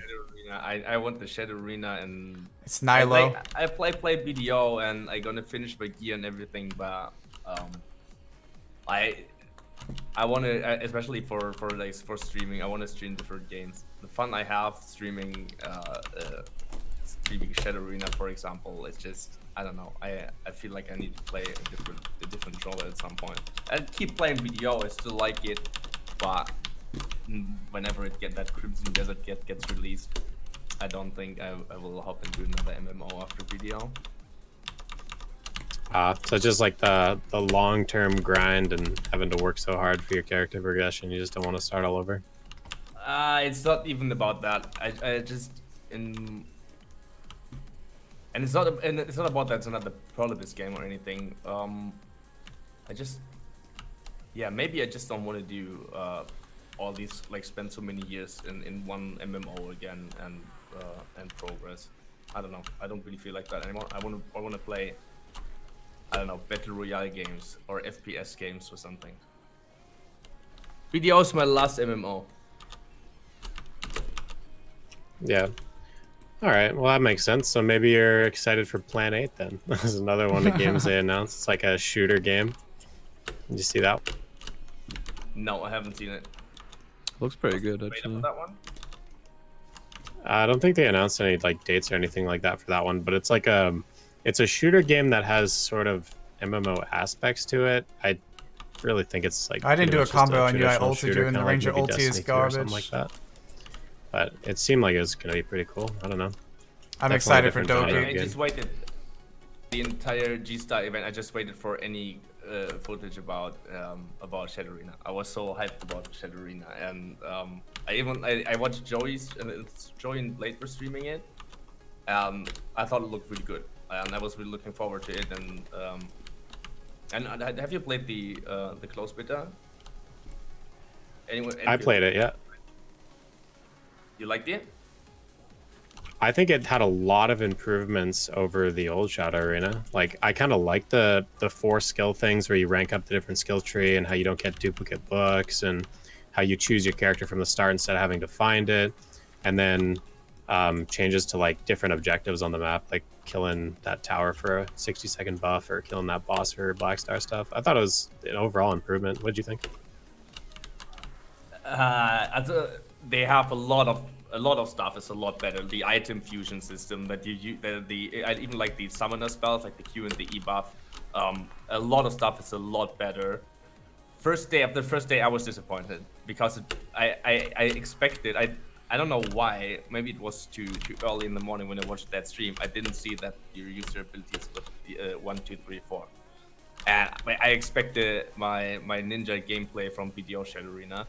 And after the first day, I was disappointed, but the more I played it, the more I got into it and got the idea that they have behind that combat system, that your auto attacks interrupt all skill motions and everything. And I really got the idea of it, and I really, really enjoyed it at the end. And I can't wait to play that on EU servers because that ping on the closed beta was taking a lot away from the game. But I really think that can be a really, really big thing. Like if they keep working on it, if they add more classes, I really think that can be a really big game.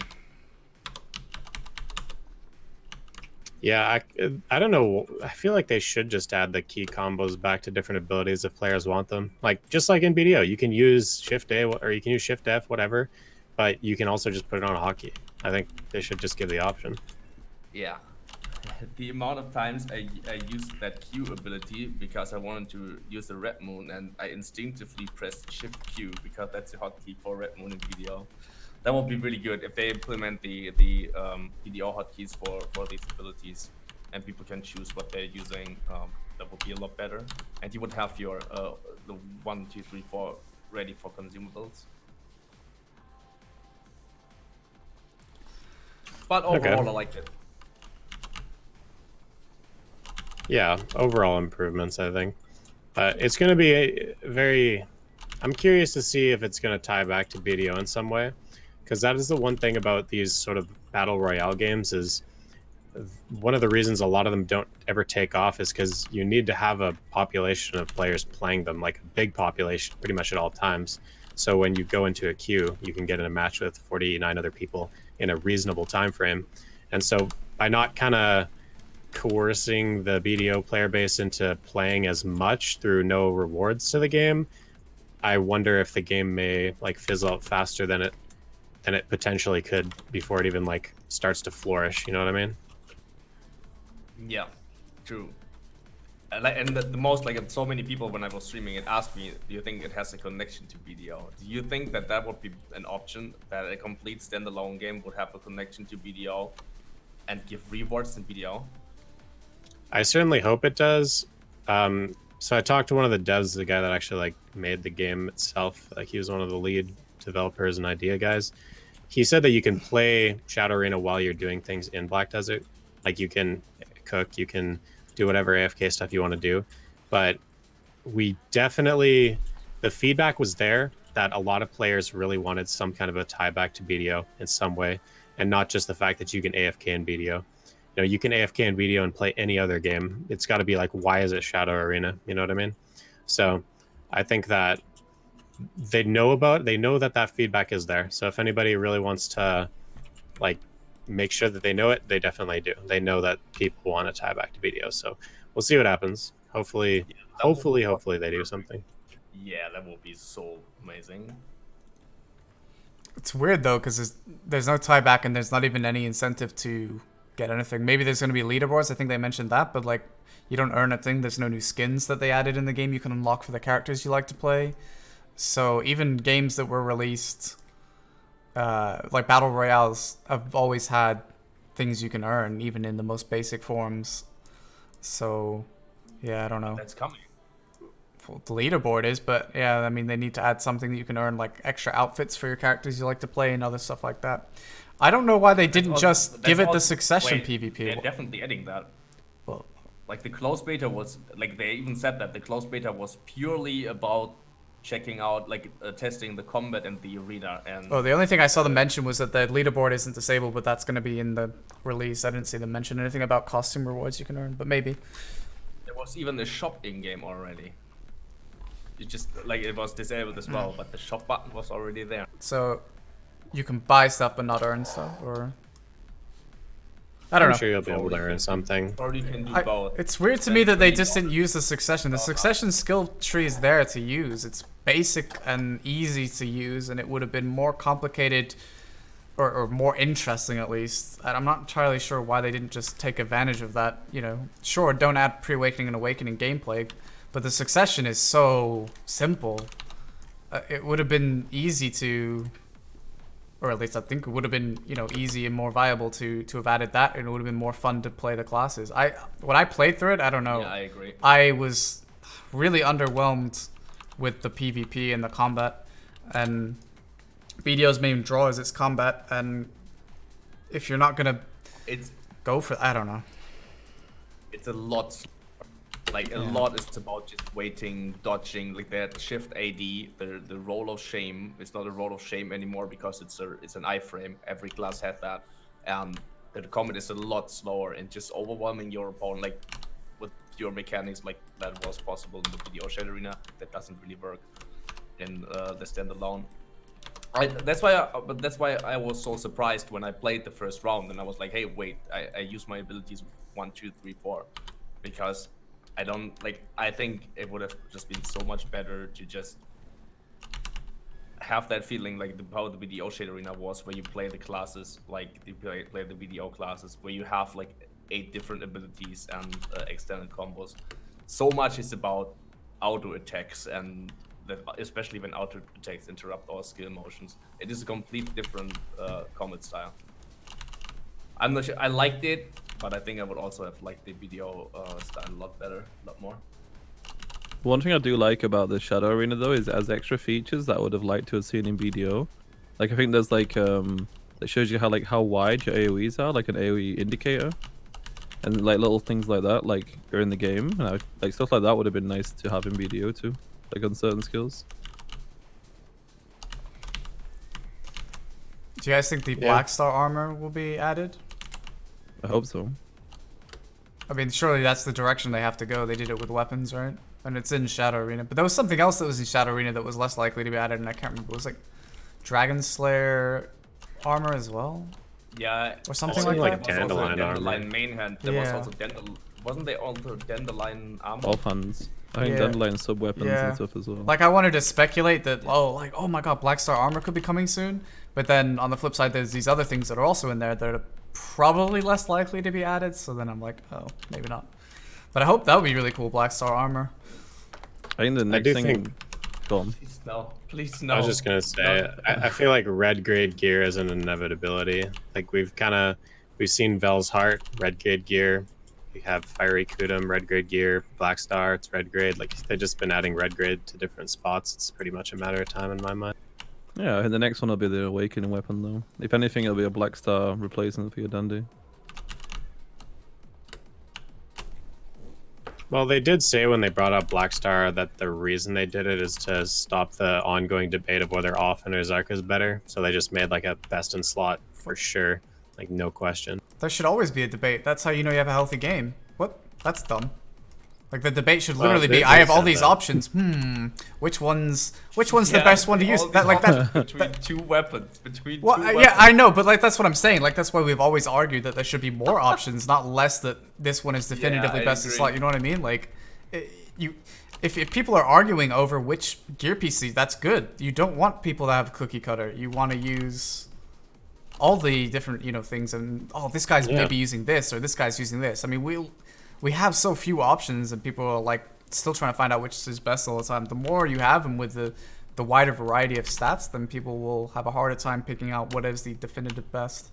So like Ogre or Leighton, hard choice. Yeah, I mean, obviously Leighton looks better, but Ogre is also more traditional, and so that's nice. But then if you have Leighton and you see someone with Ogre, you can be like, okay, Boomer, so it's like there's all kinds of things that you can weigh up there, God damn it. What the fuck? Yeah, I gotcha. I don't know. I agree with that. I like the option of the gear, and I think that's something we didn't have for a long time. We had Muskins, we had Geath Helm, we had Tree Armor, we had Begs. That was it. Now we actually have Levers, we have Uragons, we got Griffin. Like, we have options, right? And I feel like the state of the game is better because of that. So I hope they don't just make best in slots. I would rather see side grades. Like, I loved seeing Uragons come out and be like, hey, you could go for a DR build. I like Griffin coming out and being like, hey, you can go for a resistance-based type of build if you don't want to go for HP with the Geath. Like, Heave Helmet being revealed to have a lot of evasion, made it an option for evasion classes. Like, having that, not just, this is what you build, and that's all you build, and everybody's in the same gear, and it's just a matter of who has more of it. Like, having those counters is a healthy game decision, so I hope they keep with side grades and stuff like that. If they're going to add Black Star armor and it's going to be slightly better than boss gear of any type, then there needs to be alternate Black Star potential gear that is oriented with different stats, rather than this is just better. Yeah, this is better than having Uragons or Muskins having these Black Star shoes, for example. There should be different types for sure. But yeah, we talked about it already.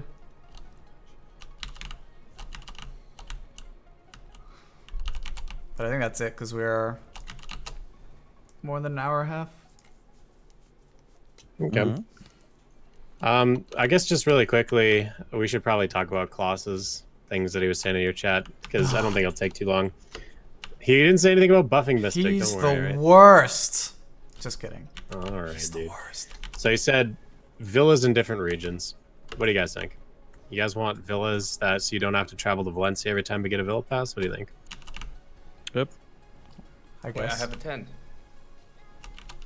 Yeah, but you can't buy the villa pass, and it'll also make the tent less of a requirement than it is right now. So. I mean, you wouldn't necessarily even need more villas. You would just need a village manager, a villa manager True. in every capital city. Yeah, but you still want to have reasons to travel the world, I guess. I don't know. It feels like it's a slippery slope for convenience of things like that. It's really not a pain in the ass to quickly dip into Valencia. And if, I don't know, once a week, like, is that really that pressing? But I don't know. Yeah, Unless the villas were I completely agree. different in terms of other regions, like, I don't know. But, like, what we want to avoid is a situation where what Retail WoW had over the years is where everything can be done from a capital city. You don't ever need to move, and the world feels smaller and small. Even if it's just a stupid small reason you need to leave and go somewhere. I don't know. Unless Maybe the I'm a villas were whale, completely but different. I might be a whale, but I would pay an extra, $30 for an upgraded tent that I could just buy my villa pass for my tent. Okay, please never talk to I Kay. don't know.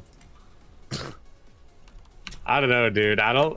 It's so tedious to have to like kill my horse and then just revive it in Valencia, get my villa, kill it again, and then revive it wherever I'm at. Like, just let me streamline that process. Or just make it so that you can farm a permanent villa, just like they're adding those permanent pots and we have the compass and the... Yeah, amazing, dude. I like that a lot. Are you guys gonna go for those HP pots? Hell yeah, Yes. dude. Instantly. We've been saying it for how long that more regions and things need to be added like this. People love that shit. We talked about it on the podcast before. Like, it's great. I'm so glad that that's something that they're adding. I think it's such a good idea to implement more of this stuff. People love farming this stuff. People will farm the worst grind spots ever, like Sulfur Mine, just because they want the map. It's so cool to You have guys this think it'll stuff. be as rare as like the map and compass and stuff? I hope it's rare as long as you don't have to grind Murmuck. If you have to grind Murmuck, I hope it's super duper common. So No, that, I think the places you grind is like Rhonaros. Okay, that's Then you fine.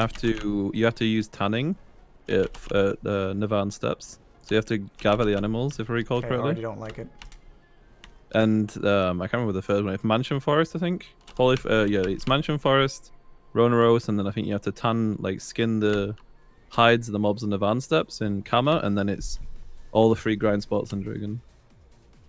It's Dragon. six So pieces tanning of it gives you a chance of getting like part of the item or something? I think one item is only obtainable via tanning, if I recall correctly on Global Lab. What the hell?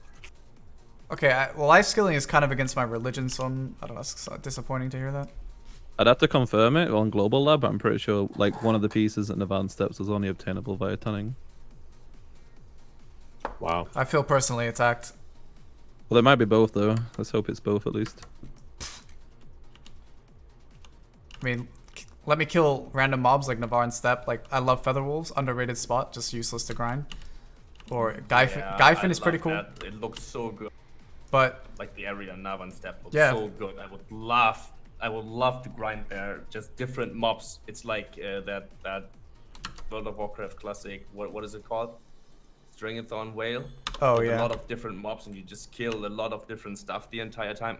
I love it. I tried so often to just find any use in the Navan step to grind that, but it's impossible. It's just completely useless. It didn't even Mean, make money stones. you can grind the Griffins and the Leopards, and you can kind of get a lot of money if you grind that, but otherwise, yeah, it's not worth it. And it should be worth it, because it's a cool spot. I completely agree. Like, it would be so cool. And also, another thing that would drive GVGs. I mean, you can technically go for the horse armor if you wanna. So yeah, yourself. but not that many people will. I mean, not that many people at one time are going for the Wind Krogdalo gear. Yeah, that's true. But I mean, look at the traffic that is driven to these obscure grind spots, and people wouldn't go to Pilaku or Sulfur Mine especially nearly as often as they do if they didn't want the map. But if there's like this permanent potion, there's gonna be GVGs. Actually, were you there when we had a GVG versus Sovereign on Navarre and Steppe? No. No, it was super fun. Yeah, we had a GVG in NA over the horse gear when people were preparing for it in Narvanstead. Oh, over the horse gear, really? Wow. Yeah. Damn. Well, it was mostly just, you run into people that are on Arsha and they're trying to farm for the horse gear and you want to be on Arsha because those wind or earth shards or whatever they drop. Wind shards? Earth shards? I don't know. Whichever one it is, super aids. Yeah, the win So, one. Everyone fights over Arsha. Okay, and then the other thing is like adding elements to only siege and node war, for example, 1.5k HP. So like basically, if you're in a node war and a siege, you just have 1.5 thousand more HP than you usually would walking around. I guess that's to kind of stealing my like fake make patch people more notes. tankier and make it so you don't just walk in, get CC'd, and instantly blow up. What do you guys think of that? Yeah, that exists Yeah. on Korea already, so there's no reason we shouldn't have that. Yeah, I think that exists in RBF for them as well. Yes. I wouldn't mind that. I think that would be a cool little change. It would also change people that come in with like bombing alts. I think a lot less people would get one shot by Zerker ult. A lot of people would get less one shot by Tamer alts, stuff like that. So that's a change I can get behind.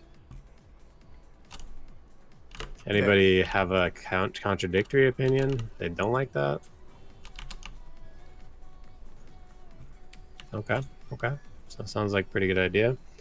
And then add more things in global shop like Caphras and HP juice. I mean, sure. The more stuff on global lab, the better. Yeah, global lab most importantly needs buyable enhanced gear and also alchemy stones, which they don't provide. I don't know why they don't just make it like you can just buy the gear that you want instead of having to go through the process of enhancing it yourself. It makes no sense. Slows everything down, makes people less, interested in testing. So yeah, I mean. And don't people currently like? Isn't it every week it resets the global lab? So you have to like restart your progress. You have to So re-enhance. that's stupid to begin with as well. Yeah, it's not really set up well to allow for proper testing. Yeah, like they should still offer the ability to enhance and play around if that's what you want to do, but also have the option for the players that just want to try out new content. It does I think reset. it would bring a lot more people that weren't willing onto the global lab to actually test content. Don't and spread give feedback. fake news. I'll ban you. Because like for me, I'm not going to go in the global lab and try to enhance shit. I'm not going to spend an hour or two doing that when I just want to try one little thing. Yeah, especially because even with all those materials, you still have worse gear on the global lab than you do have an NA. Just kidding, Choice. Wow. What would you mean, wow? You got sick gear, dude. I just said wow because I didn't even hear what you said. What did you say? I said you could spend all that time on global lab enhancing, you would still have worse gear than what you have on NA. Oh. Yeah, probably. That would take a long time. But yeah, the gear you have on the characters does the get other reset. thing Yes. we're talking about is removing resistance. Not always, and adding that but only some in weeks they Siege and reset Node it. Wars. I don't think resistance should exist at all in any situation. I can see the argument for sieges and stuff like that, but I think that's more of a problem with the classes not being properly protected in certain skills they need to properly do stuff. I think, to be honest with you, the bigger problem is vacuums and stuff like that really hardcore prevents your ability to do anything, and also it's just generally causing a massive wave of desync that it's already bad enough, and I don't know. So yeah, resistances in general are stupid, but like I kind of see why they could be kept for large scale, but then that's just extra complications for people to have to learn resistances and how they work. I don't know. Just remove them, fix vacuums, and look over the classes and see what is the best direction. I mean, it is hard to like go through a class and be like, where can we give it protection so that it is viable to use the class in large scale PvP more? Versus, would this make the class busted in 1v1, So there is a fine line there, but I don't think resistance is the answer in any situation. Yeah, I agree with that too. It would be really cool if vacuums didn't break stuff, and I really think Shy Bubble kind of. Yeah, Shy Bubble needs to be addressed as well, because the problem with Shy Bubble is it just doesn't seem like it acts in a way that it's supposed to. I think when everybody thought of Shy Bubble when it was coming out, they're like, okay, it's something that, say you see a tamer running at your team, it's like, okay, I can use Shy Bubble to prevent my team from, like, anybody who's within the bubble does not get killed by any outside damage. But instead, they just made it like this desyncy mess that blocks people from like walking through it, and it prevents you from like Ving in certain spots. And I would love to see maybe a slightly larger radius on the bubble, maybe a slightly lower cooldown, and just make it where you can still walk into the bubble and kill people within the bubble, but any outside damage does not like happen to anybody. I would within it. That would be the best, I think. What do you guys think of that? Well, they have started designing new skills. If you look at the Shadow Arena, like the Witch skill, did you guys see that? They place the Camisil tree, and then it's like a healing beacon. Oh, that's really cool. So I think that for sure that the Shy PA mechanics should be reworked. And Wizards and Witches were giving me lots of grief, but I still think that their support abilities are far too overtuned when we have a support class in the game that does no damage. So, yeah, rework the Shy bubble so it makes more logical sense and doesn't cause these grand issues and these problems that people use it for and it's unintended, like blocking castle pushways and stuff like that. So yeah, and the fact that you don't even need to be in an enemy guild for it to do that. You can just be any Shy and just do it. It's so grief, man. It's just terrible.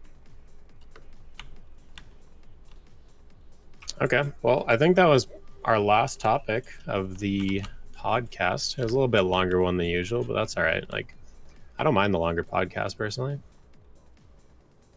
But yeah, is there any other closing comments you guys want to make? Anything that maybe circle back to any topics that you felt like you might not got a last word in, or you guys feeling pretty content? I'm just looking forward to some information. Like, we should know this week if there's going to be a Festa, because last year that's when the Archer got announced and Dragon, if I recall correctly. So I'm hoping we get some information about something like that, or like some sort of event. That did you say if there's going to be a Festa, or what did you say? Yeah. So like last year they had the event where they basically announced Archer and the new region, like at this time, like in 2 weeks' time. That'd be... Is Festa festival? Yeah, they do it every year. Oh, okay, cool. Yeah, it's where they announced like the new content. Wouldn't they have announced they were gonna do that already though? If they were gonna do it so well, soon? Last year they announced that like the news articles and stuff started covering it around 28th of November. So I'm expecting the same this year, or roughly the same. But I don't know exactly when it was an official announcement on Festa. But that would be the perfect time to then obviously announce Ordelita and Guardian as like a global, for example. So I'm expecting information like this week if it's going to actually happen or not. Like I contacted a few people and they said they're not sure yet, because usually it's like a week or two before they actually start it. So I guess we'll see.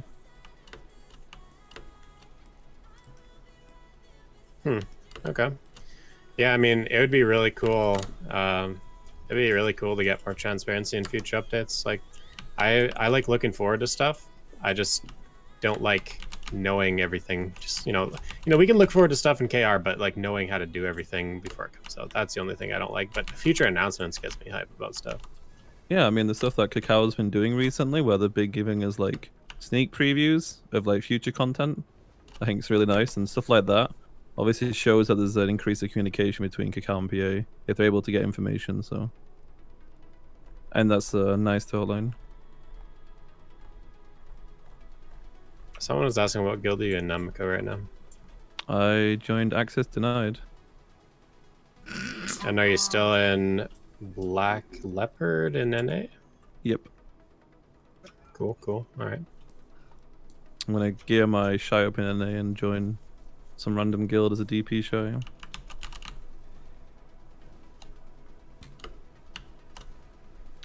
Oh, we're getting those ogres and trolls, by the way. I don't know if you want to talk about that quickly. Oh, I don't know anything about that. What ogres and trolls? You can get these siege ogres and trolls that, like elephants, you yeah, get that's super so possessed. cool. We're getting those. I don't know actually how used. I see some Korean videos and stuff, but I don't remember seeing them all that often, so I don't know if they're like totally useless or like why I don't see them, but could be interesting, I guess. I mean, the last weapon they added to Siege didn't go so well, so let's hope these do better. Yeah, I mean, any new siege mechanic is pretty hype, and I think those trolls look really cool. So I'm excited for it, dude. I think that Let's go. you know, we talked about Siege a few podcasts ago about how we kind of wanted like maybe some kind of changes to the ballista or some type of a structure you can build out in the field that would, you know, aid you in sieging castles. And those ogres seem like they definitely are pretty devastating to castle sieges, so it's gonna be cool. I mean, we should get them Wednesday, I think, right? Like the next few days. We should. Yeah, have so them. they said it's a sneak peek that we got. What's that? So we get to see what they're like this Saturday on Siege, pretty much.